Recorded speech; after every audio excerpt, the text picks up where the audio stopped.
नमस्कार, स्वागत आहे तुमचे आमच्या चॅनेलमध्ये। आवाज महामुंबईचा, शोध बातमीचा, कौल मनाचा। चला तर मग आमचे चॅनेल शेअर करा, लाईक करा आणि सबस्क्राइब करा। धन्यवाद। जागतिक साक्षरता दिनी रत्नागिरी जिल्ह्याचे शिक्षणाधिकारी किरण लोहार यांचा दिल्लीमध्ये सन्मान। संपूर्ण राज्यातून एकमेव निवड। जन साक्षरता या संकल्पनेतून केंद्र शासनाने राबवलेल्या नवभारत साक्षरता कार्यक्रमाची प्रभावी अंमलबजावणी करून शिक्षण क्षेत्रात मोलाची कामगिरी करणारे रत्नागिरी जिल्हा शिक्षणाधिकारी श्री किरण लोहार यांचा आंतरराष्ट्रीय साक्षरता दिनी 8 सप्टेंबर रोजी नवी दिल्ली येथे सन्मान होणार आहे। हा सन्मान डॉक्टर बाबासाहेब आंतरराष्ट्रीय सभागृहात करण्यात येणार असून रत्नागिरी जिल्ह्यासाठी हा एक अभिमानाचा क्षण ठरणार आहे। सदर सन्मानासाठी संपूर्ण राज्यातून श्री किरण लोहार शिक्षणाधिकारी रत्नागिरी यांची एकमेव निवड करण्यात आल्याने रत्नागिरी जिल्ह्याच्या शिरपेचात मानाचा तुरा खोवला गेला आहे।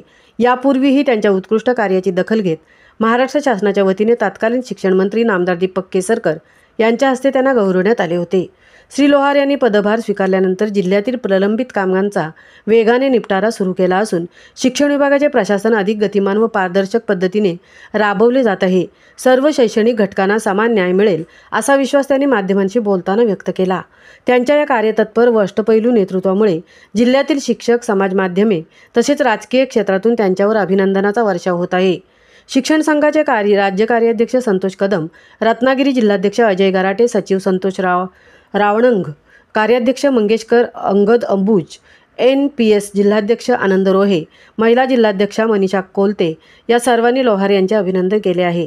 कर्तव्य कठोर, कार्यतत्पर आणि अष्टपैलू प्रशासकीय अधिकारी म्हणून श्री लोहार यांच्यामुळे रत्नागिरी जिल्ह्याच्या शिक्षण क्षेत्राला नवी दिशा मिळेल असे प्रतिपादन प्राथमिक शिक्षक महासंघाचे राष्ट्रीय प्रवक्ते जीवन सुर्वे यांनी केले।